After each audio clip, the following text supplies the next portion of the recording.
Okay, I'm making a quick video. This is for people who want to make knives on their own but don't know anything about it. I'm not too far from that person myself, having just started. I'll tell you what I did, and I started from nothing, having no experience whatsoever. And I'll tell you what I did. Went on YouTube and looked at, just put in knife making and found several different people.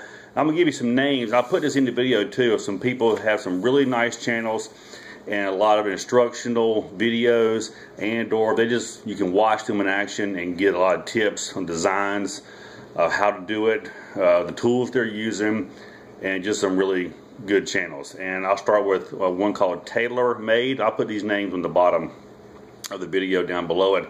Trollsky or Trollsky, if I'm saying that wrong, I apologize.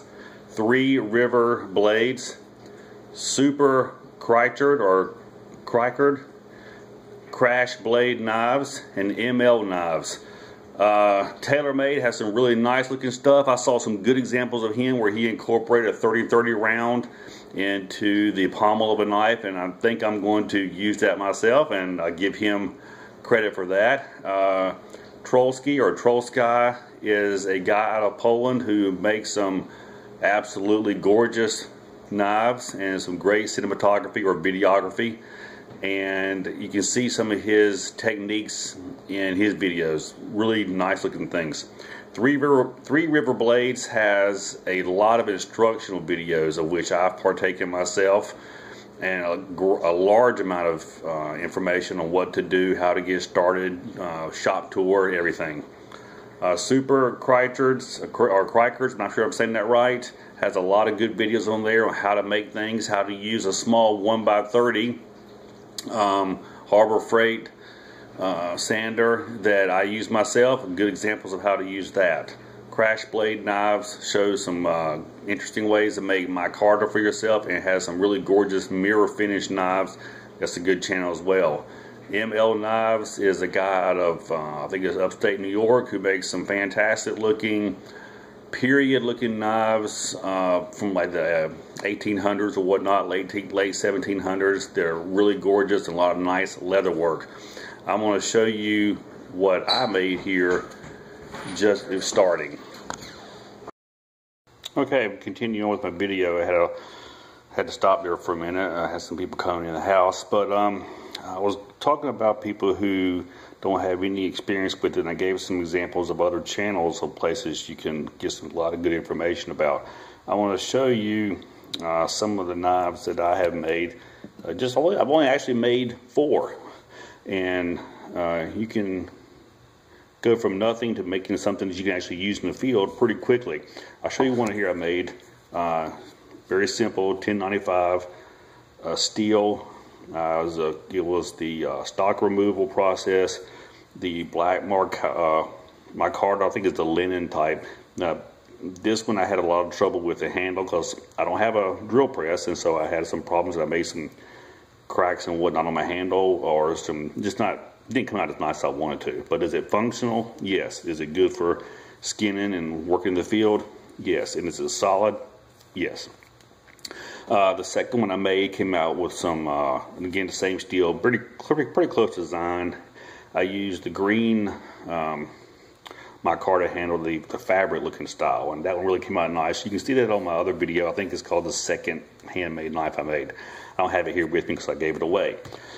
A third one I made was a dagger style knife. I put a couple of little skull beads on there just for the heck of it. It's more of just a decorative type knife, and I put some indigo blue laminate handles on there, and these came out a lot nice with the nickel pins, and this was just something to play around with. And that was the third one I made. And the fourth one I made is this little Skinner with the green laminate handles, and I think this is probably one of the nicest ones I've made yet. I got the handle material very nice, smooth, polished with a drill buffer, and I finally get my pins lined up good and get them in straight so they're not to come out crooked on the other side.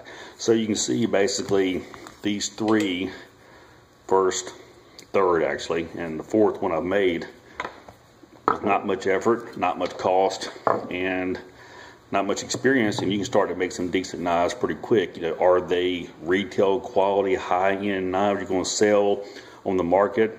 No, but are they good knives for around the field, the house, whatnot, just something for a good hobby? Definitely.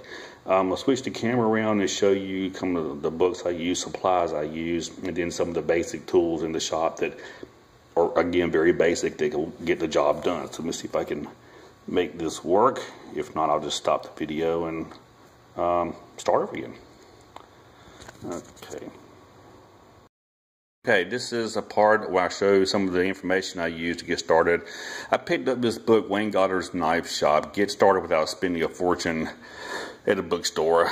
I forget what it cost. It didn't cost very much, I think. 20 bucks. I probably got it cheaper than that. It's probably one of those sale items. It's a good book, a little difficult to read sometimes because it's basically a lot of articles. They were just thrown together in a book. But it talks a lot about stock removal, hidden tang, doing some foraging, making handles, grinders and whatnot. But as far as, you know, just some good information to get started on, it's a good little book. I would recommend it. There's probably several more that may be better, may be worse, but that's just the only one I've got and the only one I started with. So this combined with YouTube was everything I needed. One of the suppliers I've used is Jantz knife making supplies. I've also used, I think it's USA Knife Works. Just go to Google and put USA Knife and I think it pops up. That's a good, they're both good companies to get supplies from. I've gotten all my supplies from those two companies. And I also want to show you some of the really basic tools that I use to make these knives, and doesn't require spending $2,000 on grinders unless you really want to, but you don't have to. So let me show you what I use in my shop. What we have here is a small 1x30 Harbor Freight belt sander. I think I paid 30 bucks for it, maybe. Not very much. It does the job. I use it on sanding the handles, doing the finished work on the stock removal process. I usually buy, let's see, it's 1/8 inch thick.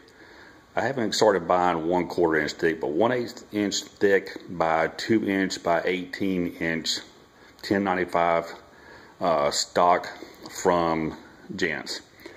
But what I usually do is draw the template onto the stock bar and then do a rough grind, a simple little skill 6-inch grinder. I think I paid $45 for it at Lowe's. And then once I get the rough grind done, I do a little finishing grind, such as the bevels and whatnot, and clean up work on this little Harbor Freight job. Simple little vise that I use to hold my knives in while I'm working on. A respirator, which is something you really want to have. You don't want to breathe in all the dust from the handles or the metal and whatnot. It's nasty stuff, so you don't want to do that. I have a face shield that I use a lot of times, and of course I wear gloves. But also this little mini forge right here, I built this out of that Wayne Goddard book that I showed you a while ago. It's nothing more than a couple of soft fire bricks, and this is, you know, kind of chiseled out. I don't know if you can see it there. And you have to get the soft. You cannot get these hard bricks like this right here. They're almost impossible to cut. Soft fire bricks is where you want to go. If you can't get them locally, find them on eBay, very cheap. Benzomatic, it's adjustable. Propane torch, it does the job. I have an old blade here from a lawnmower just to support it. A hole cut into the side, and keep it about a 1/2 inch or so away, like that, and it'll get that fire going in there. I took an old ammo can I have, put it with some canola oil, quenched it in there. It does the job. So very simple stuff you can use there. Very simple tools, very simple process, and you can end up making some decent little knives. Hope this helps, and if you have any comments or questions, just let me know. Thanks.